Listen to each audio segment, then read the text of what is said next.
नमस्कार मित्रों, स्वागत है आपका हमारे चैनल में। श्रीमद् भगवत गीता साक्षात भगवान की दिव्य वाणी है। इसकी महिमा अपार है, अपरिमित है। उसका यथार्थ में वर्णन कोई नहीं कर सकता। शेष, महेश, गणेश भी इसकी महिमा को पूरी तरह से नहीं कह सकते। फिर मनुष्य की तो बात ही क्या है। श्रीमद् भगवत गीता एक परम रहस्यमय ग्रंथ है जिसमें संपूर्ण वेदों का सार सन्निहित है। इसका प्रत्येक श्लोक अत्यंत गूढ़, गंभीर और जीवन को दिशा देने वाला है। यह ऐसा दिव्य ज्ञान है जिसका अंत आजीवन मनन, अभ्यास और चिंतन करने के बावजूद भी नहीं पाया जा सकता। भगवान श्री कृष्ण ने इस ग्रंथ के माध्यम से अपने अनंत गुणों, प्रभाव, स्वरूप, तत्व, रहस्य, उपासना, कर्म और ज्ञान का विस्तार पूर्वक वर्णन किया है, और यह सब किसी अन्य ग्रंथ में एक साथ मिलना अत्यंत दुर्लभ है। श्रीमद् भगवत गीता का प्रत्येक शब्द उपदेश से भरा हुआ है, और इसमें ऐसा एक भी वाक्य नहीं है जो केवल मनोरंजन या रोचकता के लिए कहा गया हो। यह भगवान की वाणी है जो अक्षरशः सत्य है। इसमें कही गई प्रत्येक बात यथार्थ है, शाश्वत है। भगवान के दिव्य स्वरूप की वाणी में रोचकता की कल्पना करना स्वयं गीता का अपमान है। यह केवल ग्रंथ नहीं बल्कि दिव्य अनुभूति है। श्रीमद् भगवत गीता को सर्वशास्त्रमय कहा गया है, अर्थात सभी शास्त्रों का सार। जो इसका सच्चे मन से अध्ययन कर लेता है उसे अन्य शास्त्रों का भी तात्विक ज्ञान सहज रूप से प्राप्त हो जाता है। यह कोई अतिशयोक्ति नहीं यदि हम गीता को स्वयं भगवान से भी श्रेष्ठ कहें, क्योंकि भगवान स्वयं कहते हैं, मैं गीता के आश्रय में निवास करता हूँ। गीता ही मेरा सर्वोच्च धाम है। गीता के ज्ञान के सहारे ही मैं तीनों लोकों का संचालन करता हूँ। भगवान श्री कृष्ण स्वयं श्रीमद् भगवत गीता में मुक्त कंठ से यह दिव्य घोषणा करते हैं कि जो भी मनुष्य इस गीता रूपी मेरे उपदेशों का पालन करेगा वह निसंदेह इस संसार बंधन से मुक्त हो जाएगा। केवल इतना ही नहीं, भगवान यह भी कहते हैं कि जो व्यक्ति श्रद्धा से इस गीता का अध्ययन करता है वह मुझे ज्ञान यज्ञ के माध्यम से पूजित करता है, और जो कोई भक्त गीता के गूढ़ रहस्यों को दूसरों तक पहुंचाता है, उनमें इसका विस्तार करता है, वह मुझे अत्यंत प्रिय है। गीता केवल एक ग्रंथ नहीं बल्कि संपूर्ण जीवन दर्शन है। इसका अनुसरण करने वाला व्यक्ति जीवन में श्रेष्ठ मार्ग की ओर अग्रसर होता है। यह ग्रंथ आज के युग में जहां हर कोई किसी न किसी समस्या से जूझ रहा है, वहां गीता एक ज्योति बनकर मार्गदर्शन करती है। यह हमें बताती है कि कैसे कर्मशील रहते हुए जीवन की चुनौतियों का सामना किया जाए बिना किसी भय या मोह के। श्रीमद् भगवत गीता प्रेरणा का वह महासागर है जिसमें डूबा हर व्यक्ति अपने जीवन की दिशा और उद्देश्य को स्पष्ट रूप से देख सकता है। जब कोई व्यक्ति गीता के विचारों को आत्मसात करता है तो वह न केवल स्वयं को संभालता है बल्कि औरों को भी संभालने का मार्ग प्रशस्त करता है। गीता ही वह दिव्य ग्रंथ है जो हमें सिखाता है कि जीवन कैसे जिया जाए। यह हमें धर्म, कर्म, प्रेम, त्याग और निस्वार्थ सेवा की राह दिखाता है। गीता का ज्ञान न केवल इस जीवन के लिए उपयोगी है बल्कि मृत्यु के बाद के जीवन के लिए भी उतना ही आवश्यक माना गया है। श्रीमद् भगवत गीता में कुल 18 अध्याय और 700 श्लोक हैं, जिन्हें पढ़ना और गहराई से समझना हर किसी के लिए सरल नहीं है। इसलिए आज के इस विशेष वीडियो में हम आपके लिए संपूर्ण गीता सार लेकर आए हैं, ताकि आप इस दिव्य ज्ञान का मूल अर्थ सहजता से समझ सकें और उसे अपने जीवन में उतार सकें। इसलिए मित्रों, हमारे साथ अंत तक इस पावन यात्रा में बने रहें और इस ज्ञान को प्रतिदिन सुनें, क्योंकि गीता की हर बात, हर श्लोक, हर संदेश आपके जीवन में प्रकाश ला सकता है। तो चलिए अब बिना किसी देरी के इस दिव्य गीता यात्रा की ओर बढ़ते हैं। भगवान श्री कृष्ण कहते हैं, हे अर्जुन, तुम्हें किसका मोह है? इस रणस्थली में युद्ध प्रारंभ होने से ठीक पहले तुम्हारा इस तरह से शस्त्र त्याग देना बिल्कुल भी उचित नहीं है, क्योंकि न तो यह श्रेष्ठ पुरुषों द्वारा आचरण किया गया है, न स्वर्ग देने वाला है और न कीर्ति बढ़ाने वाला है। इसीलिए हे अर्जुन, नपुंसकता को मत प्राप्त हो। हृदय की तुच्छ दुर्बलता को त्यागो, उठो और युद्ध करो। तुम उसका शोक करते हो जो शोक करने के योग्य भी नहीं है, और पंडितों जैसी बातें करते हो। ज्ञानी व्यक्ति ना तो मरने वाले का शोक करते हैं और ना ही उनका शोक करते हैं जो अभी जीवित हैं, क्योंकि वे जानते हैं जो मर गया वह फिर से जन्म लेगा, और जो जीवित है वह एक दिन अवश्य मरेगा। हे अर्जुन, ना तो ऐसा है कि मैं किसी काल में नहीं था या तू नहीं था। अथवा यह राजा लोग नहीं थे, और न ऐसा है कि इससे आगे हम सब नहीं रहेंगे। वर्तमान शरीर की उत्पत्ति से पहले भी हम सब थे और पीछे भी रहेंगे। शरीर के नाश होने से आत्मा का नाश नहीं होता, अतः नाश की आशंका से इन सब के लिए शोक करना उचित नहीं है। आत्मा अजर अमर है। आत्मा ना तो मरती है और ना ही जन्म लेती है, क्योंकि आत्मा अजन्मा, नित्य, सनातन और पुरातन है। शरीर के मारे जाने पर भी यह नहीं मरती। जैसे मनुष्य पुराने वस्त्रों को त्याग कर नए वस्त्र धारण करता है, ठीक उसी प्रकार जीवात्मा पुराने व्यर्थ शरीर को त्याग कर नए शरीर को धारण करती है। आत्मा को शस्त्र काट नहीं सकते, अग्नि इसे जला नहीं सकती, जल इसे गीला नहीं कर सकता और ना ही वायु इसे सुखा सकती है।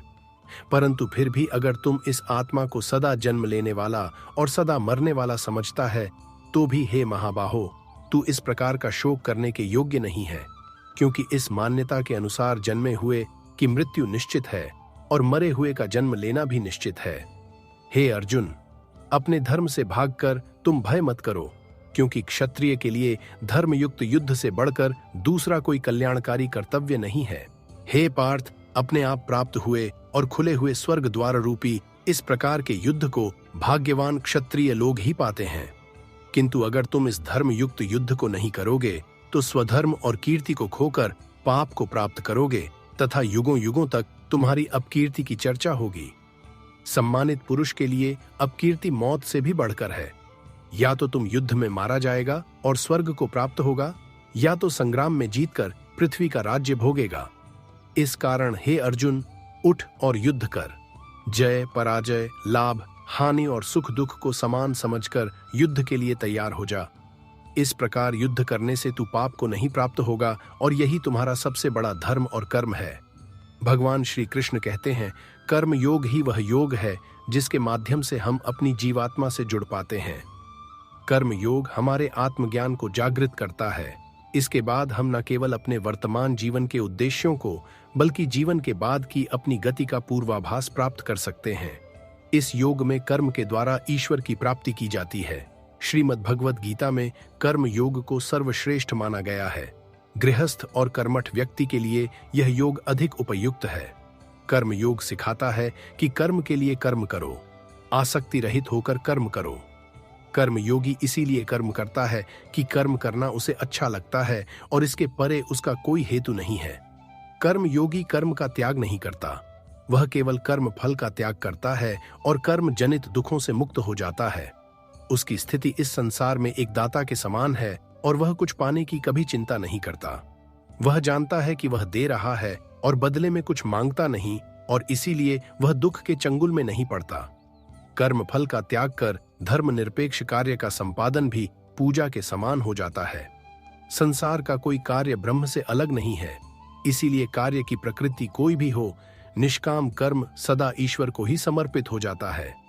पुनर्जन्म का कारण वासनाओं या अतृप्त कामनाओं का संचय है। कर्म योगी कर्म फल के चक्कर में ही नहीं पड़ता, अतः वासनाओं का संचय भी नहीं होता। इस प्रकार कर्म योगी पुनर्जन्म के बंधन से भी मुक्त हो जाता है। भगवान श्री कृष्ण कहते हैं, मनुष्य का मन वायु की तरह चंचल है। यह मन ही है जो मनुष्य को काम वासनाओं की तरफ भटका देता है। अगर जीवन को सफल बनाना है तो मन पर काबू करना बहुत जरूरी है। मन को वश में करने से दिमाग की शक्ति केंद्रित होती है, जिससे कार्यों में सफलता मिलने लगती है। गीता के अनुसार जिस व्यक्ति ने अपने मन पर काबू पा लिया, वह मन में पैदा होने वाली बेकार की चिंताओं और इच्छाओं से भी दूर रहता है। साथ ही व्यक्ति अपने लक्ष्य को भी आसानी से प्राप्त कर लेता है। अगर मन को वश में नहीं करोगे तो वह तुम्हारा सबसे बड़ा शत्रु बन जाएगा। भगवान कहते हैं, जो मनुष्य सुख और दुख में शांत रहता है, जिसके राग भय और क्रोध नष्ट हो गए हैं, जो मनुष्य शुभ और अशुभ वस्तु को पाकर ना प्रसन्न होता है और ना द्वेष करता है, जिन्होंने अपनी इंद्रियों को वश में कर लिया है, वह स्थिर बुद्धि मनुष्य मुनि के समान है। ऐसा मनुष्य स्थिर चित्त और इंद्रियों को वश में करके ज्ञान द्वारा परमात्मा को प्राप्त कर हमेशा संतुष्ट रहता है। क्रोध मनुष्य को नरक की ओर ले जाने वाला द्वार है। क्रोध करने से व्यक्ति का मन अशांत हो जाता है और उसकी स्मरण शक्ति भ्रमित हो जाती है। स्मृति में विभ्रम होने से उसकी बुद्धि नष्ट हो जाती है और फिर व्यक्ति का पतन हो जाता है। भगवान श्री कृष्ण कहते हैं, मनुष्य को क्रोध करने से बचना चाहिए। कितना भी गुस्सा आए, स्वयं को शांत रखने का प्रयास करें।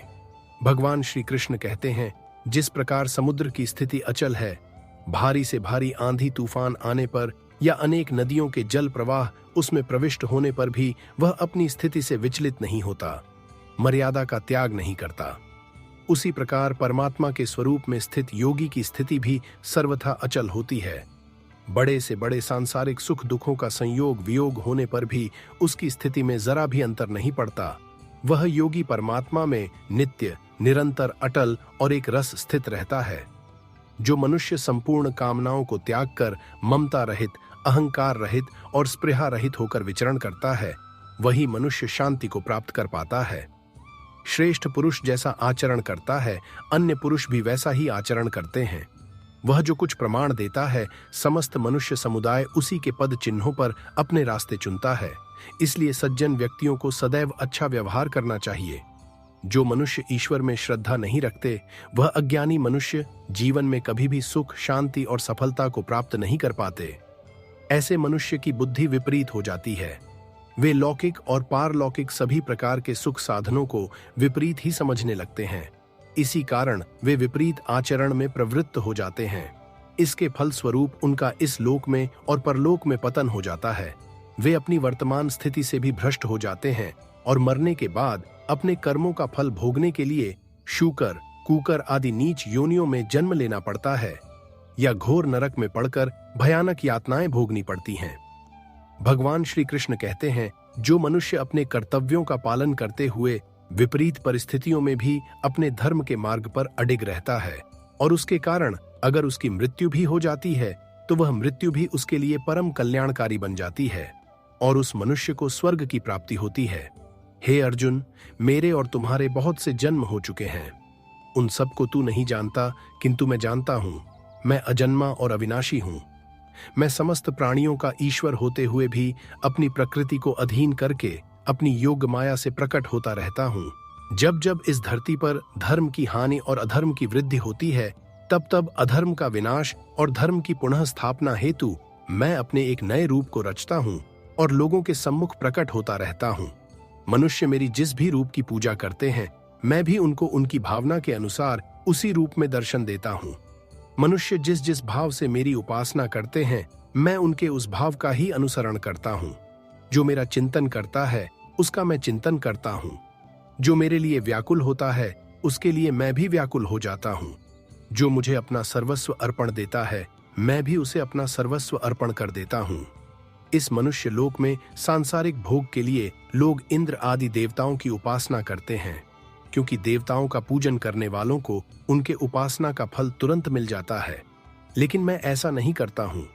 मेरे भक्त यदि इस काम भाव से भी मेरा भजन करते हैं, तो भी मैं उनकी उसी कामना को पूर्ण करता हूं, जिसकी पूर्ति से उनका विषयों से वैराग्य होकर मुझ में प्रेम और विश्वास बढ़ता है। इसीलिए सांसारिक मनुष्यों को मेरी भक्ति का फल शीघ्र मिलता हुआ नहीं दिखता है और इसलिए वे मंदबुद्धि मनुष्य कर्मों का फल शीघ्र प्राप्त करने की इच्छा से अन्य देवताओं का ही पूजन किया करते हैं। हमेशा शंका करने वाला व्यक्ति कभी शांति प्राप्त नहीं कर पाता। वह न तो इस लोक में धन, ऐश्वर्य या यश की प्राप्ति कर सकता है और न ही परलोक में स्वर्ग की प्राप्ति कर सकता है, क्योंकि जब तक मनुष्य किसी भी विषय में संशय युक्त रहता है, तब तक वह उस विषय में सफलता नहीं पा सकता। इसलिए संदेह करने से बचें। जो पुरुष न किसी से द्वेष करता है और न किसी चीज की आकांक्षा करता है, वैसा कर्म योगी पुरुष सन्यासी के समान है और वह पुरुष सुखपूर्वक संसार बंधन से मुक्त हो जाता है। ना तो मैं किसी के भाग्य का निर्माण करता हूं और ना ही किसी के कर्म फल का। मनुष्य अपने द्वारा किए कर्मों का ही फल भोगता है और उसी से उसके भाग्य का निर्माण होता है। मनुष्य स्वयं ही अपना मित्र है और स्वयं ही अपना सबसे बड़ा शत्रु भी है। ज्ञानी मनुष्य कर्म योग या भक्ति योग से एक ही जन्म में इस समुद्र रूपी संसार से निकलकर परमात्मा को प्राप्त कर लेता है और अज्ञानी मनुष्य काम, क्रोध, लोभ, मोह में फंसकर 84 लाख योनियों में भटकता रहता है। भगवान श्री कृष्ण कहते हैं, भगवत प्राप्ति के लिए कर्म करने वाला कोई भी मनुष्य दुर्गति को प्राप्त नहीं होता है। इस लोक में या परलोक में वह जहां भी रहता है, वह परमात्मा के मार्ग में आगे ही बढ़ता रहता है। यह संसार मेरी ही माया है। यह संसार मुझसे ही उत्पन्न हुआ है। मैं ही इसका पालन पोषण करता हूँ और मैं ही इस सृष्टि का विनाश करता हूँ। मैं जल में रस हूँ, चंद्रमा और सूर्य में प्रकाश हूँ, संपूर्ण वेदों में ओंकार हूँ, आकाश में शब्द और पुरुषों में पुरुषत्व हूँ। मैं ही सूर्य रूप से तपता हूँ, वर्षा का आकर्षण करता हूँ और उसे बरसाता हूँ। हे अर्जुन, मैं ही अमृत और मृत्यु हूँ, सत और असत भी मैं ही हूँ। मैं धरती की मधुर सुगंध हूँ, मैं अग्नि की ऊष्मा हूँ। सभी जीवित प्राणियों का जीवन और सन्यासियों का आत्म संयम भी मैं ही हूँ। मैं भूत, वर्तमान और भविष्य के सभी प्राणियों को जानता हूँ, लेकिन वास्तविकता में मुझे कोई नहीं जानता। हे अर्जुन, जिनकी बुद्धि माया ने हर ली है, जो जानबूझकर पाप कर्मों में ही लिप्त है, जो मुझे जानने की चेष्टा भी नहीं करते, ऐसे मनुष्य को जीवन में और जीवन के बाद के जीवन में भी कष्टों से मुक्ति नहीं मिल पाती है। जो मनुष्य अंतकाल में भी मुझको स्मरण करता हुआ शरीर त्याग करता है, वह मेरे परम धाम को प्राप्त होता है। इसमें कोई संशय नहीं है। देवताओं को पूजने वाले देवताओं को प्राप्त होते हैं, पितरों को पूजने वाले पितरों को प्राप्त होते हैं, भूतों को पूजने वाले भूतों को प्राप्त होते हैं और मेरा पूजन करने वाले भक्त मुझको ही प्राप्त होते हैं। इसलिए मेरे भक्तों का पुनर्जन्म नहीं होता। जो कोई भक्त मेरे लिए प्रेम से पत्र, पुष्प, फल, जल आदि अर्पण करता है, उस शुद्ध बुद्धि निष्काम प्रेमी भक्त का प्रेम पूर्वक अर्पण किया हुआ वह पत्र पुष्पमय सद्गुण से प्रकट होकर प्रेम पूर्वक स्वीकार करता हूं। भगवान श्री कृष्ण कहते हैं, हे अर्जुन, तू जो कर्म करता है, जो खाता है, जो हवन करता है, जो दान देता है और जो तप करता है, वह सब मुझे अर्पण कर। मैं तुम्हें मुक्ति प्रदान करूंगा। मेरे लिए ना तो कोई प्रिय है और ना ही अप्रिय, परंतु जो भक्त मुझको प्रेम से भजते हैं वह मुझ में है और मैं उनमें हूं। यदि कोई चांडाल भी अनन्य भाव से मेरा भक्त बनकर मुझको भजता है, तो वह पुरुष भी साधु के समान है, क्योंकि उसने भली भांति निश्चय कर लिया है कि परमेश्वर के भजन के समान अन्य कुछ भी नहीं है। स्त्री, वैश्य, शूद्र, भूत, पिशाच, चांडाल कोई भी हो, वह मेरी शरण में आकर परम गति को प्राप्त होता है। अपने आप को भगवान के प्रति समर्पित कर दो, यही सबसे बड़ा सहारा है। जो कोई भी इस सहारे को पहचान गया है, वह डर, चिंता और दुखों से आजाद रहता है। मनुष्य को सबसे पहले खुद का आकलन करना चाहिए, अर्थात खुद के बारे में जान लेना चाहिए। खुद की काबिलियत और क्षमता को जानना ही मनुष्य को आत्मज्ञान की प्राप्ति करा सकता है। जब तक मनुष्य खुद के बारे में जान नहीं लेगा, तब तक उसका उद्धार नहीं हो सकता। श्रीमद् भगवत गीता में भगवान श्री कृष्ण कहते हैं कि हर एक मनुष्य को अपने आप पर पूरा पूरा भरोसा करना चाहिए, क्योंकि जो लोग खुद पर विश्वास करते हैं वे अवश्य ही सफलता प्राप्त करते हैं। ऐसा भी बताया जाता है कि जो व्यक्ति जैसा विश्वास करता है, आखिरकार वैसा ही बन जाता है। सुख और दुख सर्दी और गर्मी के समान है।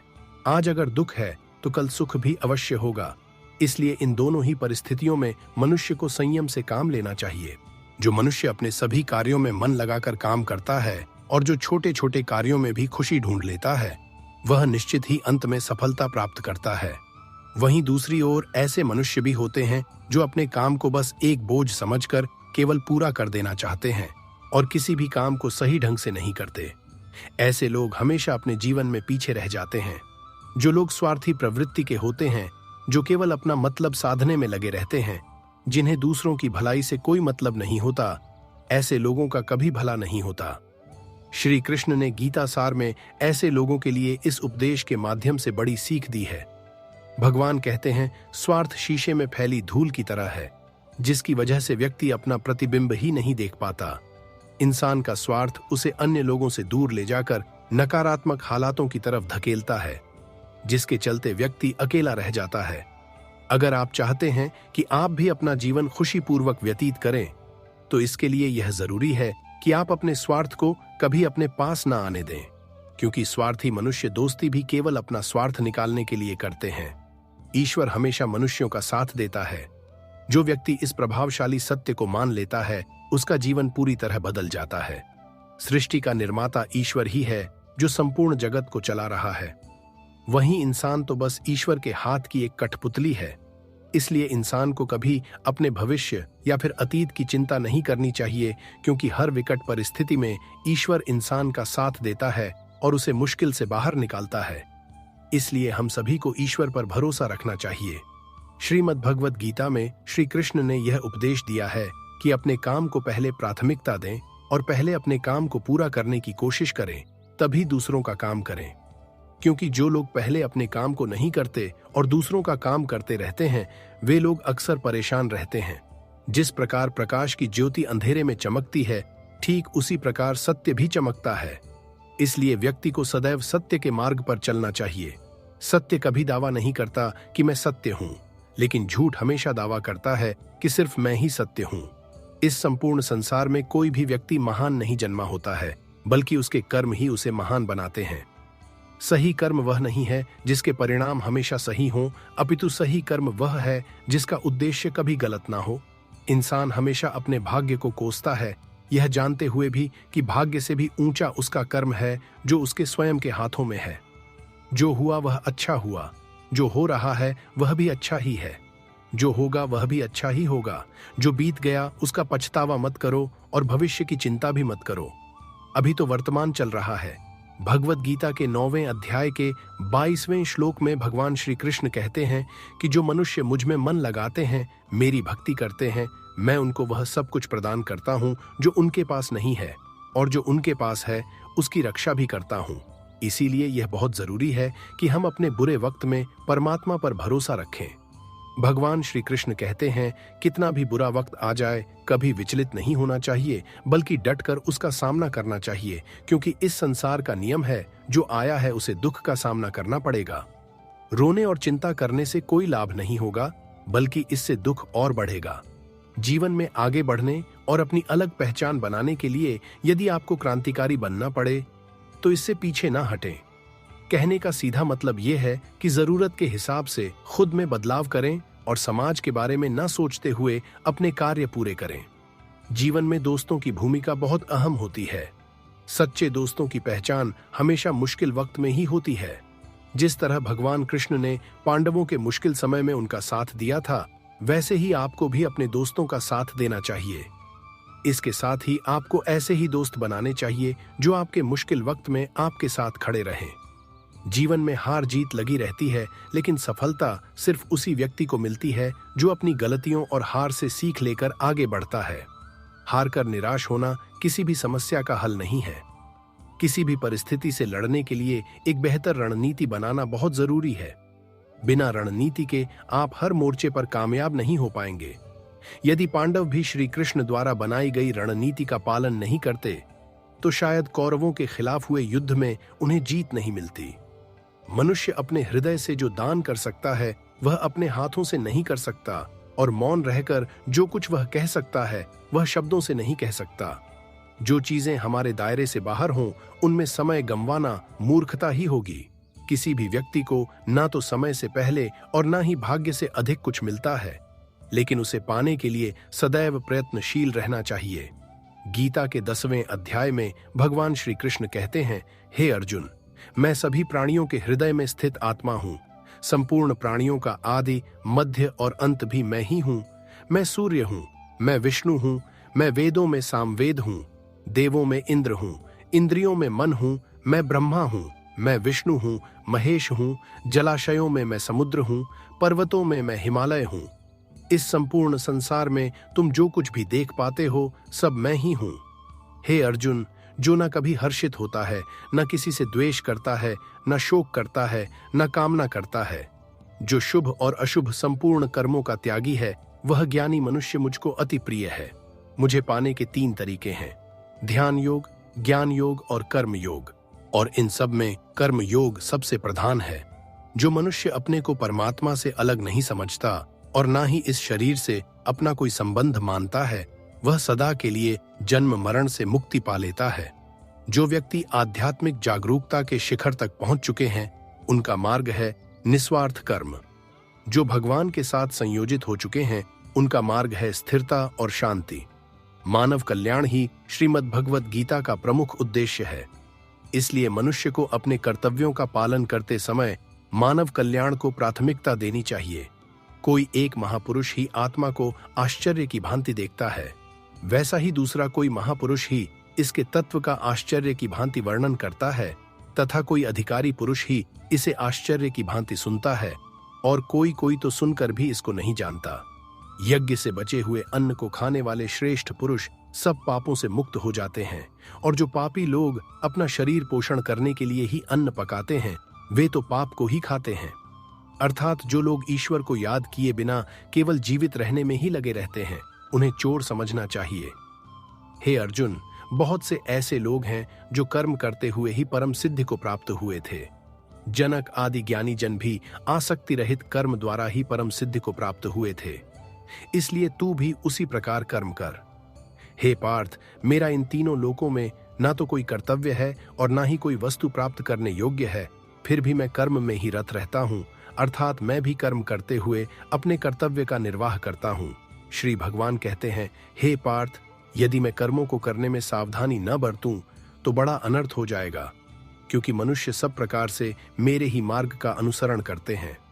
केवल ज्ञान ही एक ऐसा अक्षय तत्व है जो कहीं भी किसी भी अवस्था में और किसी भी काल में मनुष्य का साथ नहीं छोड़ता। धरती पर जिस प्रकार मौसम में बदलाव आता है उसी प्रकार जीवन में भी सुख दुख आता जाता रहता है। युद्ध हो या जीवन, सफलता केवल 3 शस्त्रों से प्राप्त होती है: धर्म, धैर्य और साहस। कोई भी मनुष्य जन्म से महान नहीं होता बल्कि अपने कर्मों से महान बनता है। कुछ पाना है तो खुद पर भरोसा कीजिए, क्योंकि सहारे कितने भी सच्चे और अच्छे हों साथ छोड़ ही जाते हैं। मित्र गरीब है या अमीर यह मायने नहीं रखता, बल्कि वह आपके बुरे समय में आपका साथ कितना देता है यह मायने रखता है।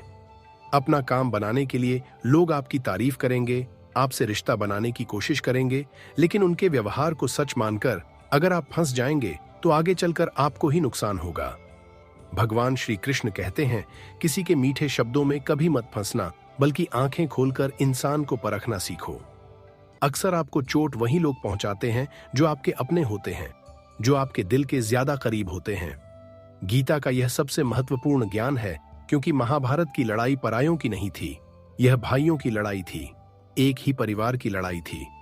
चाहे आप किसी की मदद करो या ना करो, लेकिन जानबूझकर कभी किसी का दिल नहीं दुखाना चाहिए, क्योंकि जब किसी का दिल आपकी वजह से दुखता है तो हमेशा याद रखना कि वह दर्द एक दिन आपको भी जरूर मिलेगा। कभी भी किसी भी चीज की अति नहीं करनी चाहिए। कोई भी चीज हद से ज्यादा मत करना, ना प्रेम और ना ही नफरत, क्योंकि किसी भी चीज की अति आपको ही नुकसान पहुंचाएगी। इसलिए जीवन को संतुलन के साथ जीना चाहिए। जो आपके साथ अधर्म करे, पाप करे, गलत करे, उसे दंड जरूर देना चाहिए। अगर आप उसे सहते हैं तो वह आपके साथ और गलत करता है और आप उससे भी बड़े पाप के भागीदार बन जाएंगे।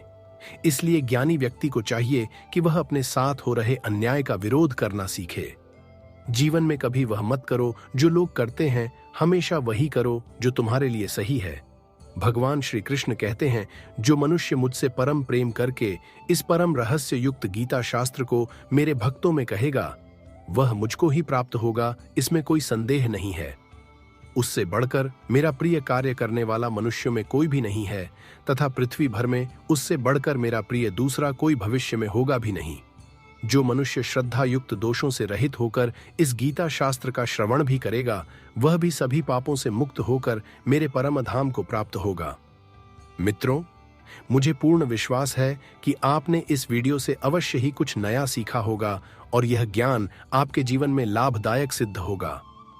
अगर आपको यह वीडियो पसंद आया हो तो कृपया इसे लाइक करें और इस दिव्य ज्ञान को अपने दोस्तों और परिवारजनों के साथ शेयर जरूर करें।